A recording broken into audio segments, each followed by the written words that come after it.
आपको याद होगा अब से कुछ दिन पहले नरेंद्र मोदी जी कह रहे थे शक्ति शक्ति, महिला शक्ति की जिक्र कर रहे थे, देवी की शक्ति का जिक्र कर रहे थे। लेकिन आज एक ऐसी शक्ति सुनाई पड़ी, दिखाई पड़ी, जो शक्ति नरेंद्र मोदी की सत्ता को उखाड़ करके फेंक सकती है।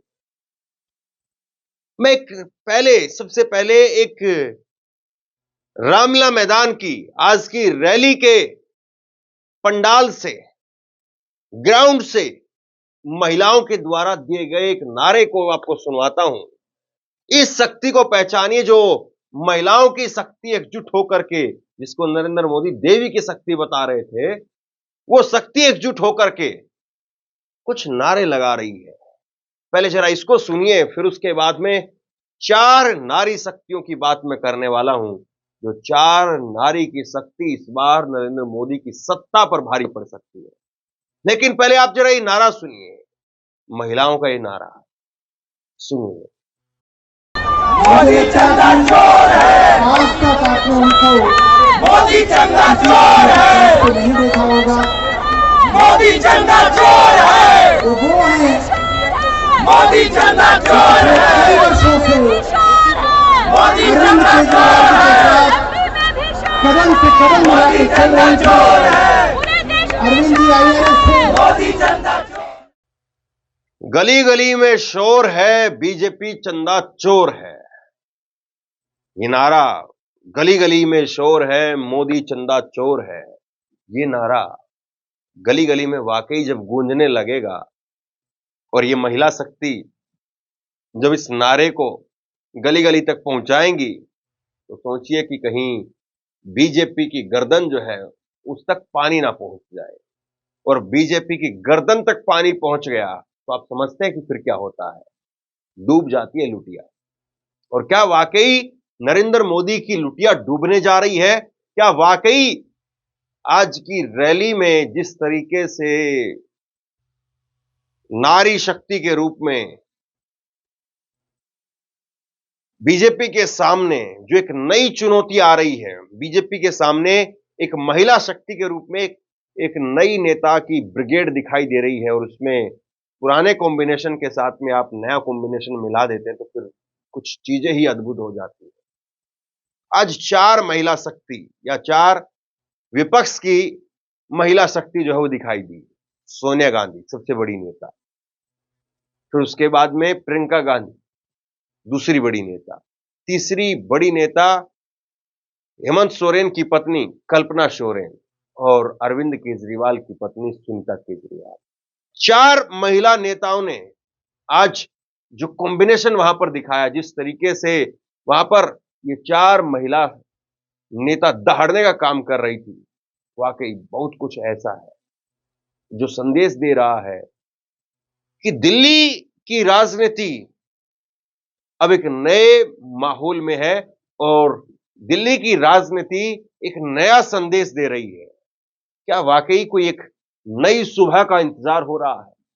क्या वाकई ये रात अब खत्म होने वाली है?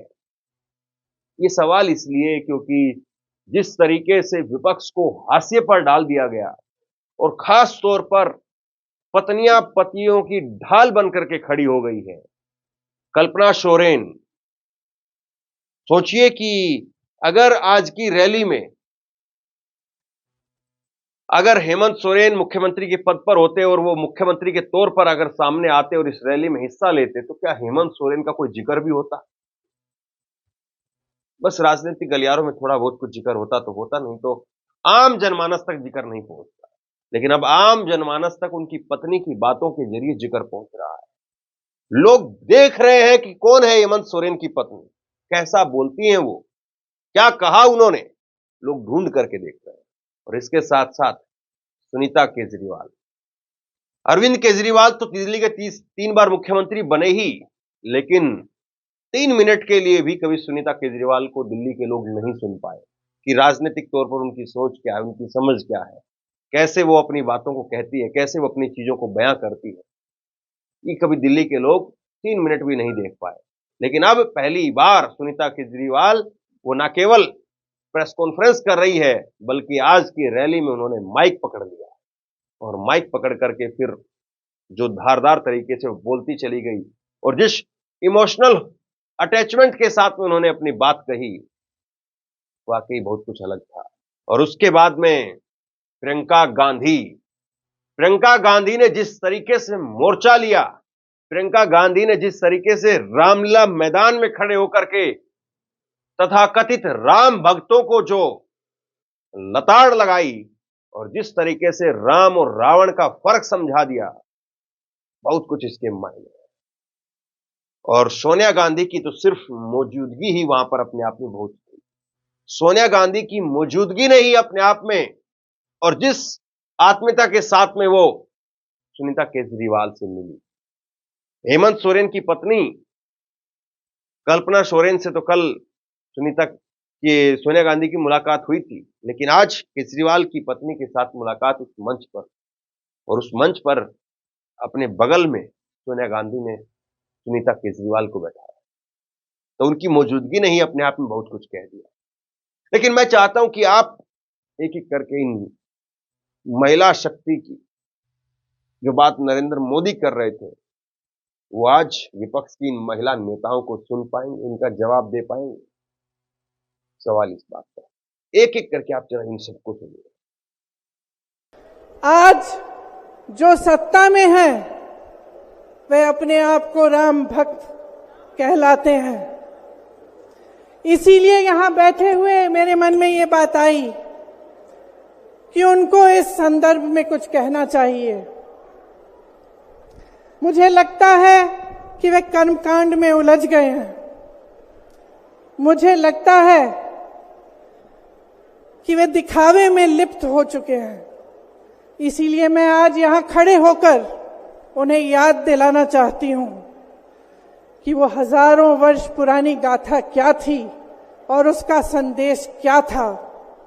भगवान राम जब सत्य के लिए लड़े, उनके पास सत्ता नहीं थी। भगवान राम जब सत्य के लिए लड़े, उनके पास संसाधन नहीं थे, उनके पास तो रथ भी नहीं था। रथ रावण के पास था, संसाधन रावण के पास थे, सेना रावण के पास थी, सोना रावण के पास थी, वो तो सोने की लंका में रहता था।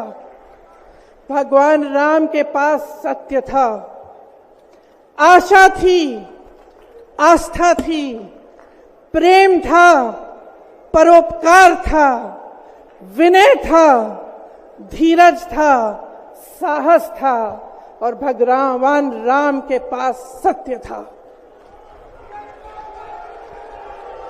मैं सत्ता में बैठे हुए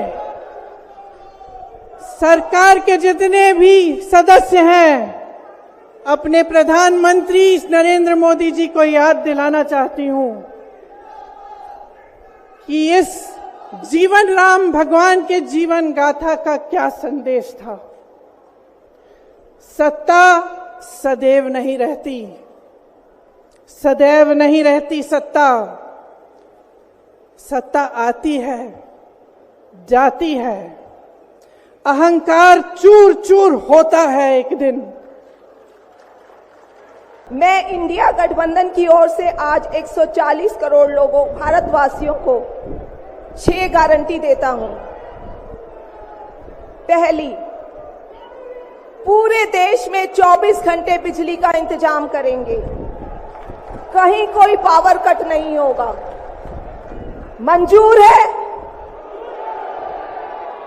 दूसरा, पूरे देश के गरीबों की बिजली फ्री करेंगे, मंजूर है? तीसरी, हर गांव और हर मोहल्ले में शानदार सरकारी स्कूल बनाएंगे। अब गरीबों और अमीरों के बच्चों को अच्छी और एक समान शिक्षा मिलेगी, होना चाहिए। चौथा, हर गांव और मोहल्ले में मोहल्ला क्लिनिक बनाएंगे। हर जिले में शानदार मल्टी स्पेशलिटी सरकारी अस्पताल बनाएंगे। देश के हर व्यक्ति के लिए शानदार और फ्री इलाज की व्यवस्था करेंगे। मंजूर है? 5वीं, किसानों को स्वामीनाथन आयोग के मुताबिक सही फसलों पर एमएसपी निर्धारित करके उनको फसलों के पूरे दाम दिलवाएंगे। मंजूर है? 6ठी, दिल्ली के लोगों ने 75 साल से अन्याय सहा है। देश के अन्य राज्यों की तरह अपेक्षा उनके अधिकार बहुत कम है। उनकी चुनी हुई सरकार पंगु है।